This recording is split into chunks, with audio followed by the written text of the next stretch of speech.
Du nouveau à Brazzaville, le salon de beauté Kams Beauty propose et dispose pour toutes les femmes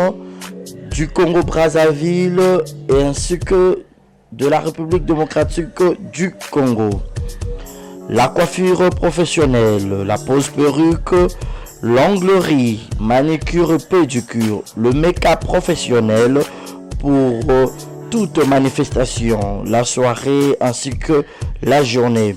Et la vente de perruques, la vente de produits cosmétiques et divers.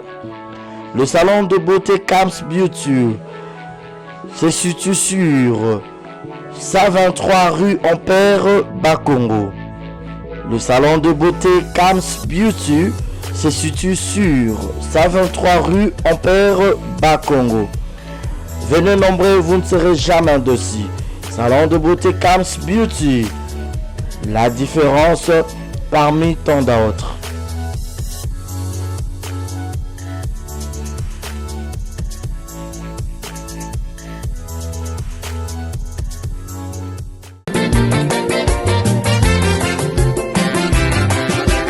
Eloko luka lelo na mokili oswi libala sina nguya na ye. Eloko luka lelo na mokili oswi libala sina nguya na ye.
Désormais en Ngaliema, la modernité a un nom. Salle polyvalente Exodus. Ngaliema a désormais une référence, une identité.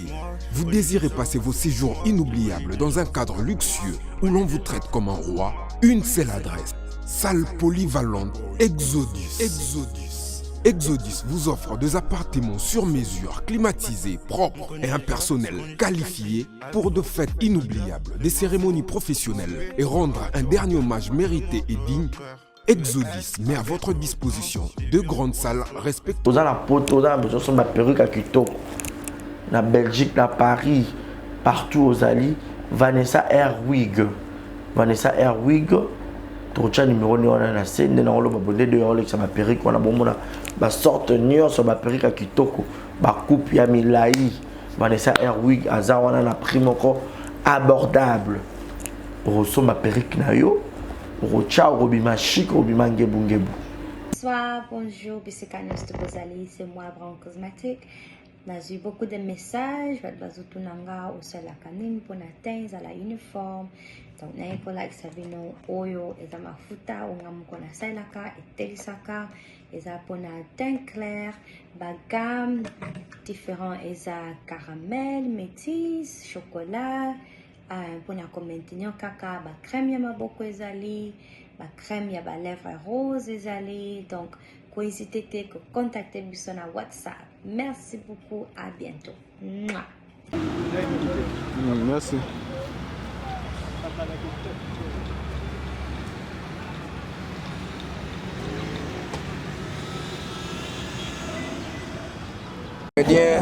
Président Michaud Bozo, l'artiste, bonjour, mes sincères condoléances, Michaud Bozo. C'est pareillement. Bonne santé. Bon, santé, ça dépasse quand déjà. Parce que partout dans le monde entier, un mot d'abord qu'on a pas. Ouais, pas ces arabes, qui n'a pas fan. na milieu na biso artistique toza na problème oyo tokufeli mobutu na biso donc eza passe vi akendaki na boule kaka esunga biso après vi azongi koli donc mpo oluka osala analyse wana eza passe moto bino boza ozela oya bosala ne makambo ya filme me bazongi ni lokola koli donc eza eloko ya esengo te eza eloko moko biso tomona oka toye bato baolela mais oyo toperde wana toperde motu mosusu epuis na liwa ndeni liwa oyo toyokama motu oyo donc c'est ça pasi ya makasi pasi ya makasi souvenir na malamu ozogarde na koperdre ya Johnny Faye souvenir ya Johnny bato tu bayebi asekaka kaka ye azalaki motu oyo ata totumboli biso tozalaki so toya tournage ya nzonzingi bashege bayebi tobika tokutana ve Johnny tocrele elo toya osala so tobeti yango na miso ya bato avant na calme epuis na tomona kana neti yata na kanda expression ya ikaka nita oseka tant to bando tumbole wana omona penaka moi aitonde atone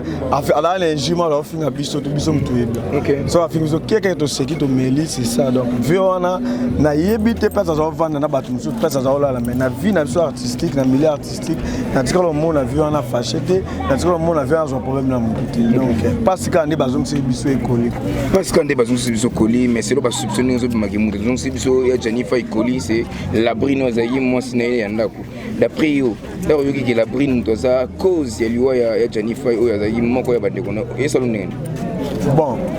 baloba adage moko maininga na pamba voilà baza appelé l'homme baloba susuke faut en la preuve ya likambo moni voilà comprendre donc oyo mutasali soki mutango asali yango elo ekufa te na mukili ya mupepe voilà biso tout okende toza dans nzambe te poto luka justice na se justice ya mutu nyonso na mukili eza pa nzambe donc o ayebi cause aliwa soki eza nde bato baoloba soki vi akufi normal gloire à Dieu la vie continue ezala yo ezalanga biso tout oleka mais so eza ke mutu ana kati wana culpabilité wana eya passe ba fa ke l'église a tout bela so eza mutu abomi mais so eza ke vi akufi normal la vie continue mais pas ces accords que autres yoka ce que ça bon mais biti mais bon les sons il faut tirer parce que Johnny a vaincu un peu moko azaki modèle prévenir que tout moni bandeko na bino misusu oyo batiki batana bango na poto pour na accompagner corps et aujourd'hui na mona toza ebelé awa ba comédien ba musicien chroniqueur ainsi que journaliste les sons il faut biso tirer parce que dans toutes circonstances toza obligé ya retirer les sons moko malgré bato ba ko ba les zones dit awezalaki mais Johnny a fait ce que Dieu atindaki na kati ya mokili sko biso bato tikali les sons il faut tirer biso to tikali kobongwama ezaka atoke église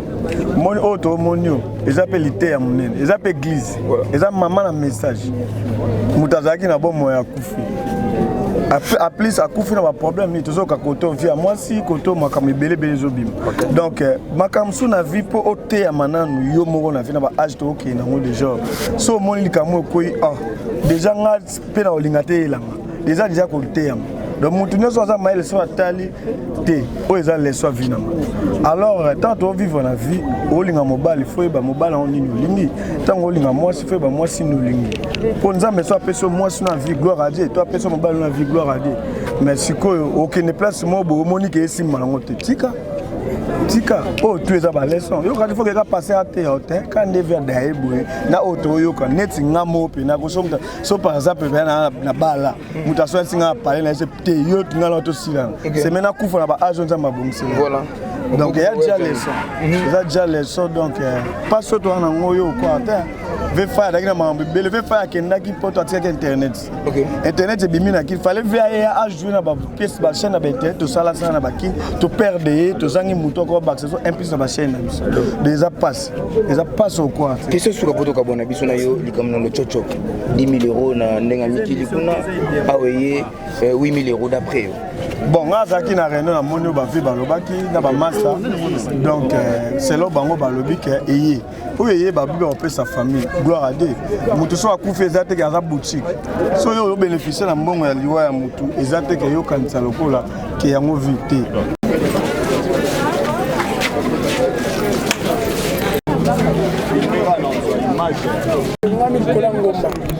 so minde kufi te peli batu tout bazana se baomona ye ozomopana donc vie artistique tozalaka vraiment exposé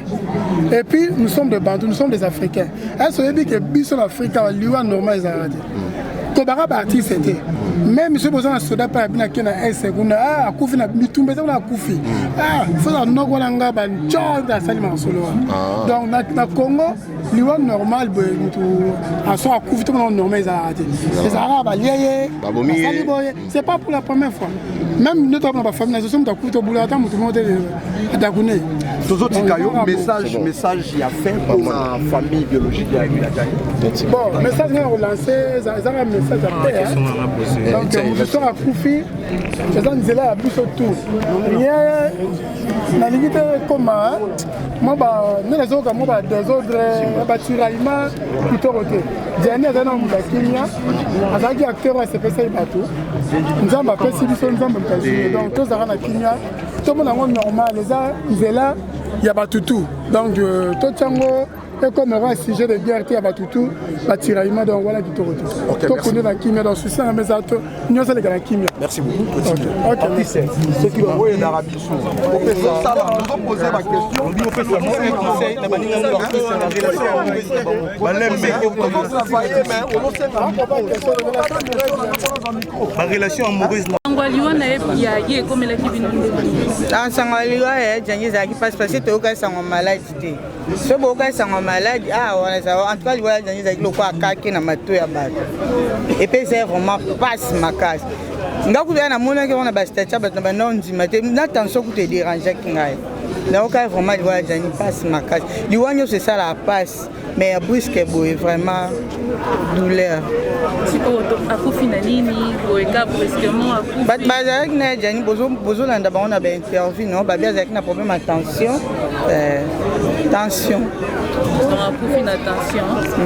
et siko liwa na endinga ke iboye ba regret vraiment za nini ko perdre un grand artiste vraiment ya Jani fala zala nani ake vraiment avant parce que ça na bato belé au moment de to ya kaboy oyo ça te to sepeli pour moni bato nsu bazo ça mais to appelle na pour ça au jouer un jour na mutu boy les appelle na bato belé au babandi théâtre sika ba na pour ça peut rejouer na Jani malheureusement azal chuté soka zala ki ya Jani azaki na belé ya ko sala lisusu mais ake avant eza mukano nzambe liwa bakanga ngote poso yeka siko yo koloba ni mais oza éducatrice ya masse oza parmi bato na mboka na biso ba en plus na art dramatique yo en tant que moitié na ba acte oyo et c'est passé pa ya ndeko na yo Jani Fay oyo azalaki moko ya bino pa molongani na ye oyo bazalaki na ye na ndako bien kabalaki officiellement c'est la brine ba acte oyo aposaki yo en tant que moitié okoloba depuis conseil yo kopesa na basi nyonso bazolanda na moment bon ngai bao bazala peme ya bastar na biso basi toyeba valeur ya mibali tozalaka na bango te mutu nyonso eloko aza nango ayeba valeur nango te so aperdre yango nde ayomona valeur nango peut-être ayeba valeur ya Jani boye te ozomona mokinde eningani peut-être anomona ye kaka Jani bavani na ye metala lelo oyo donc peut-être bando yeba valeur ya Jani te mutu nyonso mobali nyonso azaka mobali faut ko respecter so problème eza balukaka bato bo expliquer so pe bino mo pe mibali pe so omoni ke mabe ezali babitika otiki ntango yo ozoboya siko bato baosala bakondana mowei te parce que biso nyonso mpe toza baleki nzela tokondane mwasi na acte asalaki soki asalaki yango vraiment nga atake mwasi atake maman nde naza awa na kosenga na ye so makambo asalaki eza ya solo me ye azoloba ayebi eloko te atya mabolongo na se asenga nzambe bolimbisi wana ezala profond euta na kati ya motema na ye nzambe akolimbisa ye mais soko oza koignore mabe na yo nzambe vraiment akopesa yo mokongo. La duchesse na aéroport alobaki ke basi na bango surtout ya poto bayokanaka te ils se fréquentent pas yo conseil nini okoki kopesa par rapport il y a point de vue oyo abi basi na bango kuna na poto ba kutu te ba solo la raté ah bongo na ebi vie le ka kuna te na kenda poto te peut-être na mutu aza na ba occupation na ye ok ah de ba ebani c'est ça mais c'est normal bo sikoto ça ndeni peut-être mutu aza na ba occupation na bon nini na obimaka ketala ah to mona na po to kutana na makambo ebele awa c'est ça mais on dit que manque il y a cet esprit d'équipe là de nos bino ba artiste parce que yé as artiste ya mobile yo ça ya moi si tout le monde a que manque il y a courtoisie là ils ont même bino na ba danger na danger netini parce que ceux qui peut-être bazaki ko se côtoyer et moi si il y a Hans à sola na moi c'est la duchesse mais yo la nani Hans à loba la duchesse à loba que plusieurs fois ba benga la brûle ba benga bando bondela eke tika mambolo sa boye ezo dépendre pe na mutu na éducation auti na wana famille na ye na mutu pa ebinzama ozomona ba benga plusieurs fois non ezate ke babanda solola na ete baonde mutu bazalaki na kuna na poto biso tozalaki te. Ok, merci.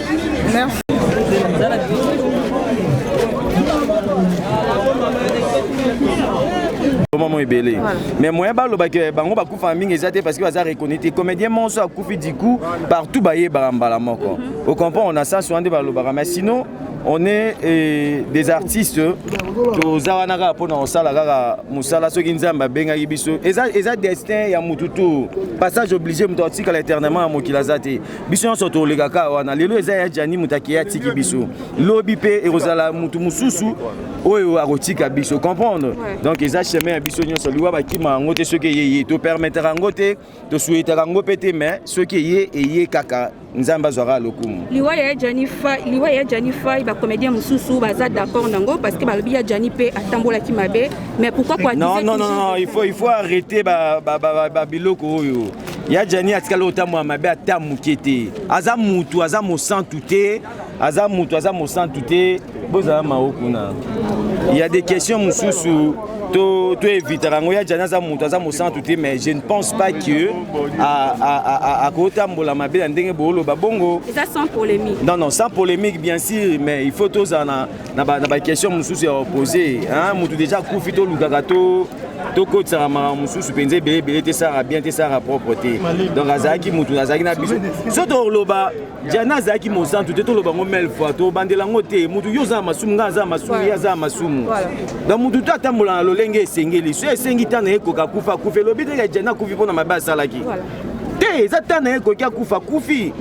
mabeni ya session de tunatuni question que ça mabe oyo ki ya sala ke ça ki ni comme on dit aussi terrain wana te je mettais ok merci beaucoup à part il y a moi sinaye le loto moni moi c'est à Janifa la buna atikali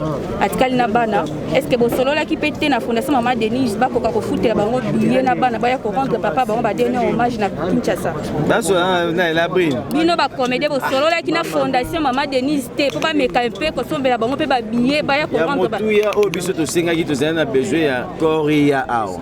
tu lances un message et pas maman je crois Maxime t'a lancé Moutali Bosso a lancé un message et puis maman yo qui a tenu délégation 2 personnes ba en accord l'important c'est ça nyon se tire to zela to kundavier et puis on voit tout après ba ko ça ma nyon so pour le moment temba monter pour toi na souci so to bi to comme toucher auto to ça peut se recharger té to les non vieux to rendre ba dernier hommage il y a respect parce que azaki franco na biso ba comédien to mérite pese non honneur mo wana ezamala mingi makamususu peut-être que après to yeba même si famille na maman tota non maman kuto ya tikali maman wana za non important makasi parce que ça choc moko mutu monta ko za ngona moment o pourquoi ça elomé mobile le roi ya Jani mbinga mobile le roi ya Jani bongo a pouffé accueillir donc c'est un peu difficile. Merci beaucoup. Voilà, merci beaucoup. Parce que liwa ya Jani écouter biso et puis na tournage à Kevin Sydney to kata tournage mama top azaki wana tokata tournage mwanda na yo kendango après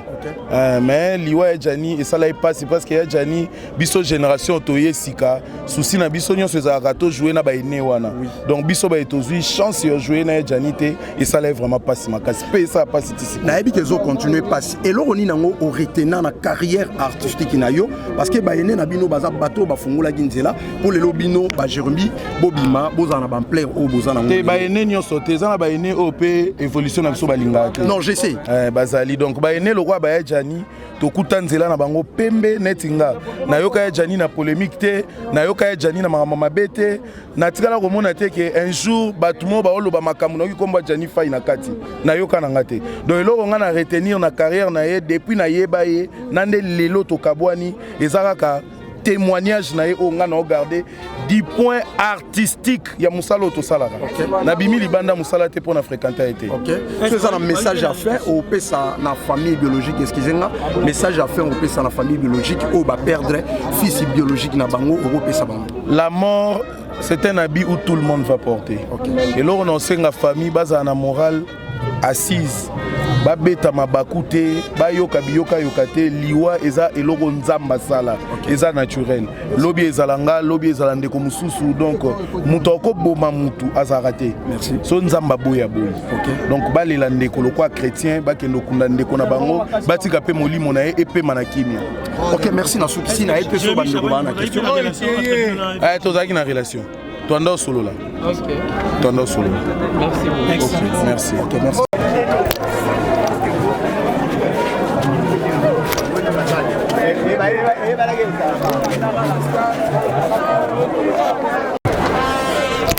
la sécurité c'est l'enga Congo TV quand yango ezokota déjà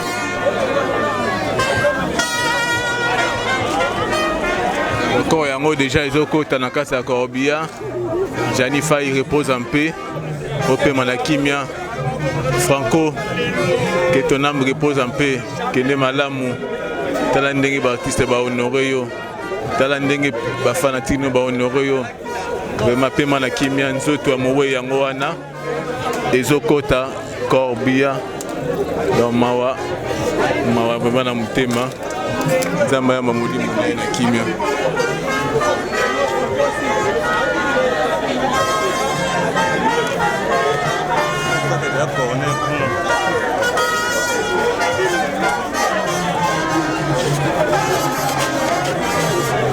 Nzoto ya Franco ya wana ezokende mawa na mutema Franco akei o tozorande ba dernier hommage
nzoto ya le jeune Mobutu Jani Fay na kati ya Korobia donc mawa mingi na mutema ya Jani akei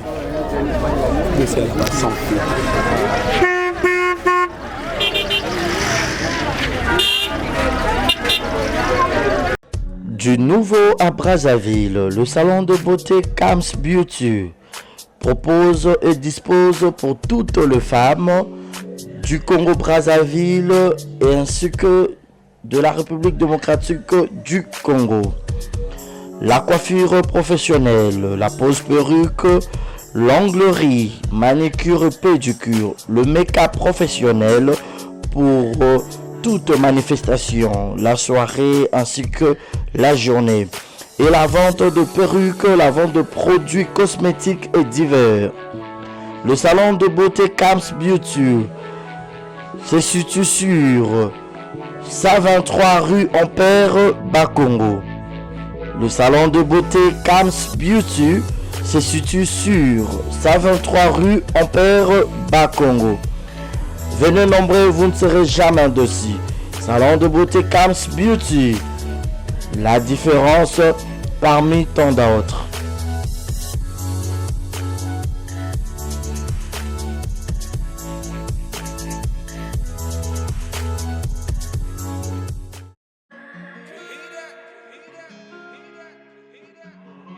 Désormais en Ngaliema, la modernité a un nom.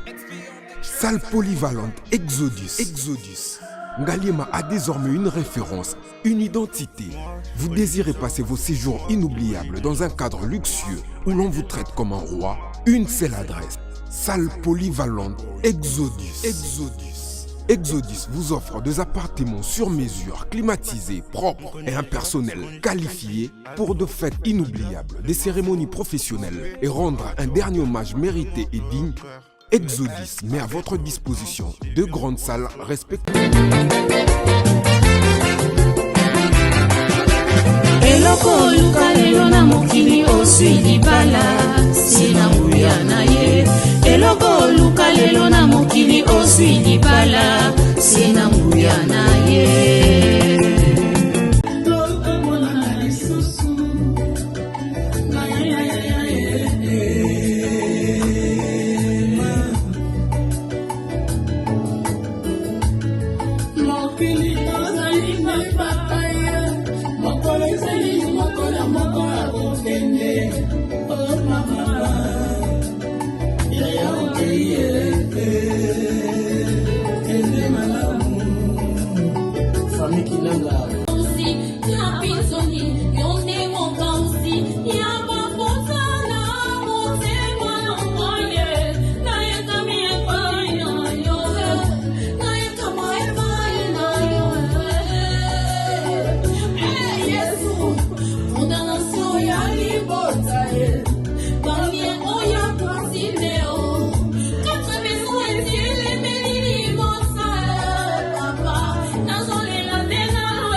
Qu'est-ce qui se passe?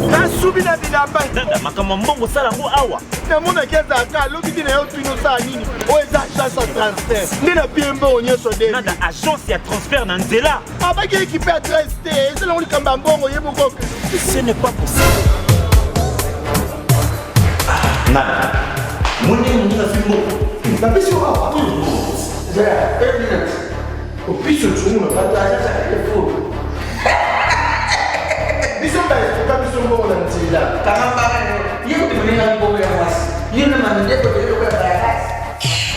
Bana okatanga pe ya bipai na bipai ya sika eye lelo ndenge tozala baboye agence na bino ya sur FBT ekomi na adresse ya sur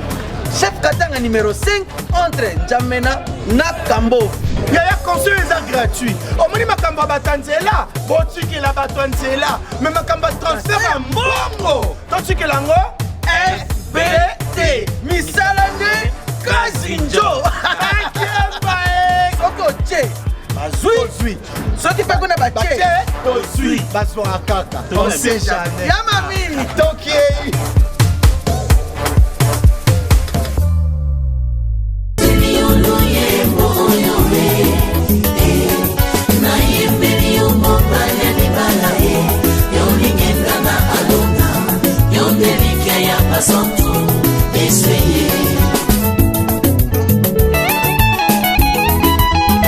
Yozani kosina yuda ye yoni bangana talo. Yozani kosina yuda ye yoni bangana talo. Na bonzeli motema nanga ye ya Yesu na bonzeli motema nanga ya.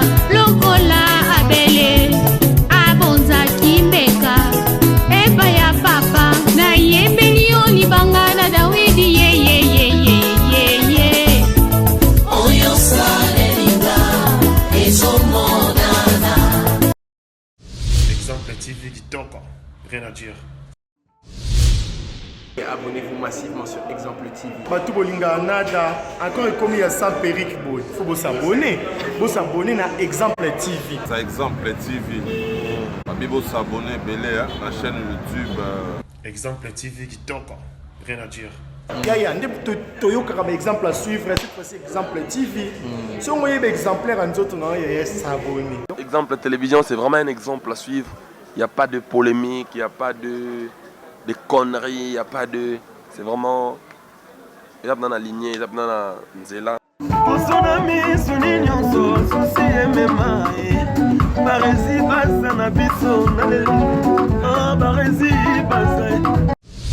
Exemple TV Kitoko, rien à dire.